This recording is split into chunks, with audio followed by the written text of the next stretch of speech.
Welcome back, you guys, and LeBron James has had some great teammates over his 17-year career. He's had high-level All-NBA guys next to him and role players that were able to space the floor for him and help out on defense. We're going to rank his best 15 teammates he has ever played with.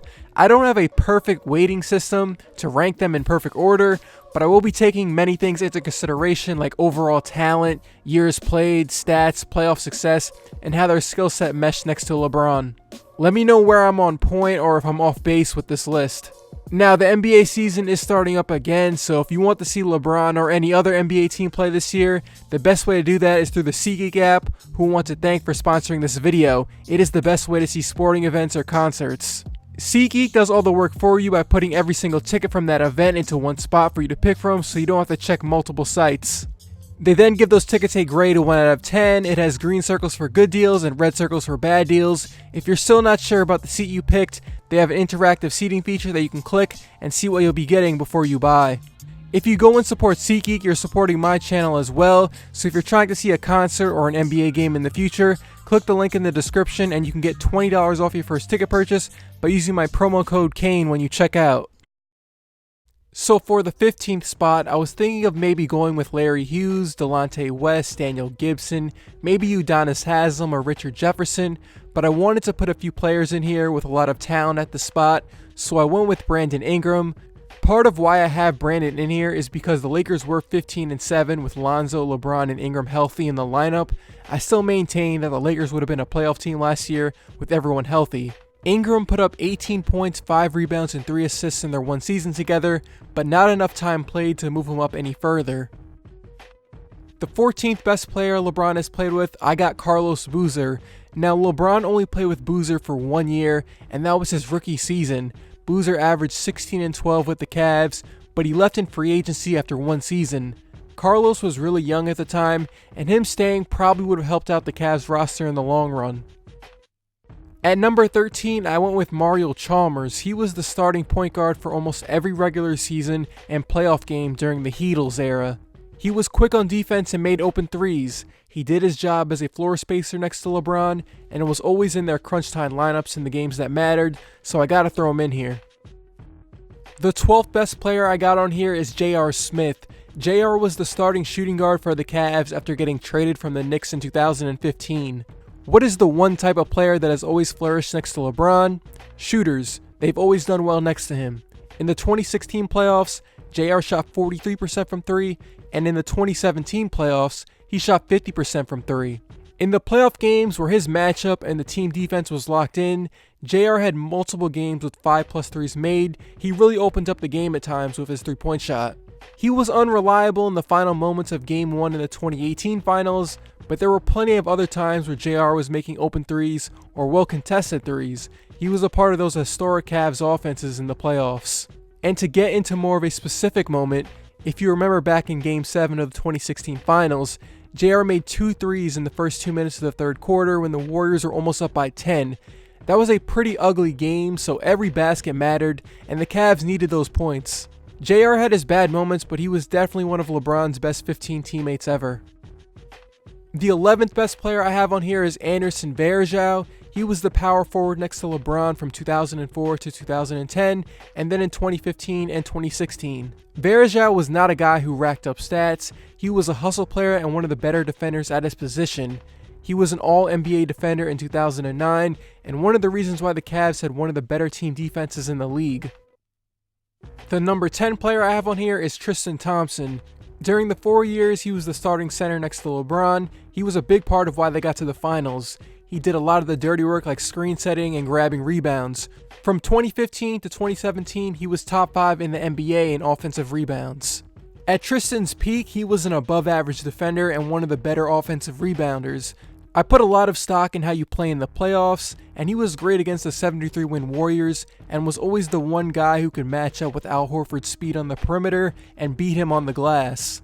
We rightfully talk a lot about Kyrie and LeBron's contributions to the 2016 finals, but Tristan did a lot of positive things on defense and on the glass to pick up easy points that won them the little things battle. In 2016, the Cavs didn't really have another option at center who could handle moving out on the perimeter and compete with Draymond. At number 9, I have Mo Williams. He only played with LeBron for 2 seasons, but he was exactly the kind of creative scorer that the Cavs needed. Mo was someone who could run pick and rolls with Ilgauskas and get shots for other teammates after getting into the paint. He was top 10 in three-point percentage in both the 2009 and 2010 season. He made the All-Star team in 2009 and averaged around 16 to 17 points per game. Number 8 on the list is Shane Battier. Now, out of all the players in the top 10, he probably has the worst per game stats out of all of them. You never saw him dropping close to 20 points per game ever. He wasn't creating offense as a passer, but what he did do was, he helped unlock part of what made LeBron in Miami so great and helped them get to 3 NBA Finals and win 2 championships.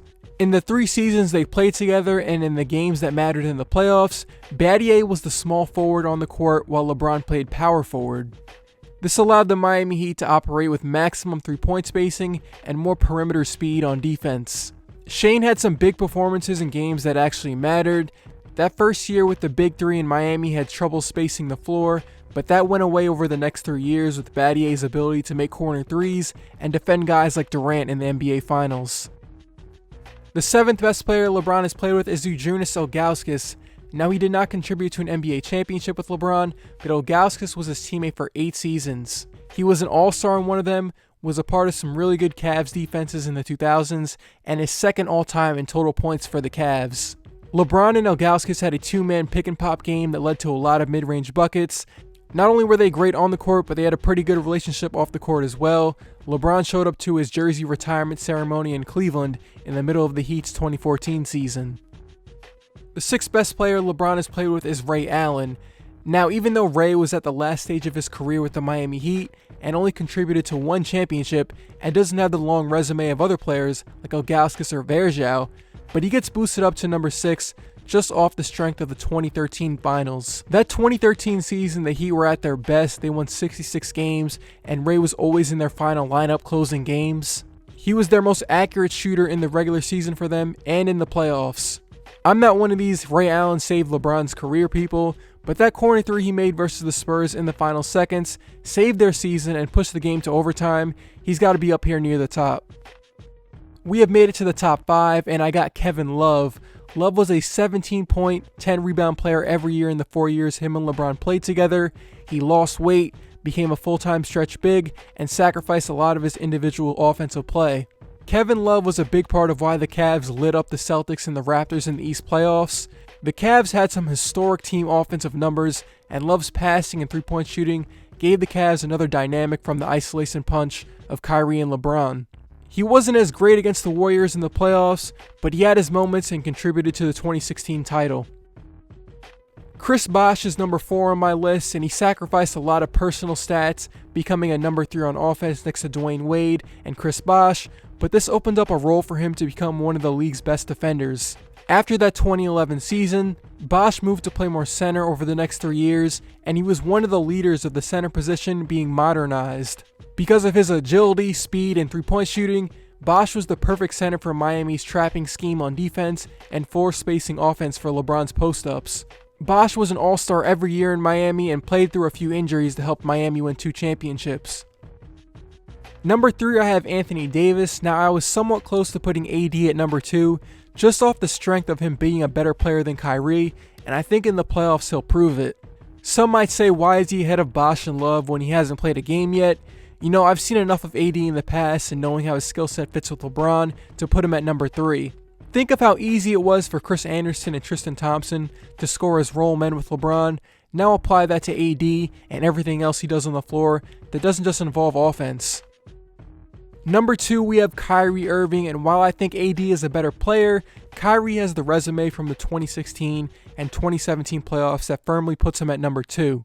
Kyrie wasn't as good of a player as the guy who was number 1 on this list, but he was a slightly better on-court fit due to his ability to make 3-point shots and space the floor.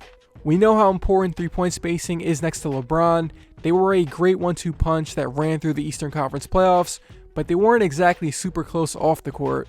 They're different people, they were at different stages of their life, so they didn't exactly have a strong enough relationship to make this work for more than 3 seasons, but it worked on the court enough to get them the 2016 championship, and playoff success gets you up the rankings. The best teammate LeBron has ever played with, it has to be DWade without question. LeBron is on record saying he needed DWade to help him win a championship, and he sacrificed some of his personal stats to allow LeBron to take full control of the offense after the 2011 finals. Wade was picked to the league's All-NBA team in the 4 years they played together, and they won 2 championships. The 2011 version of DWade was the best teammate LeBron probably will ever play with. He would have won that Finals MVP if LeBron played at an average level offensively.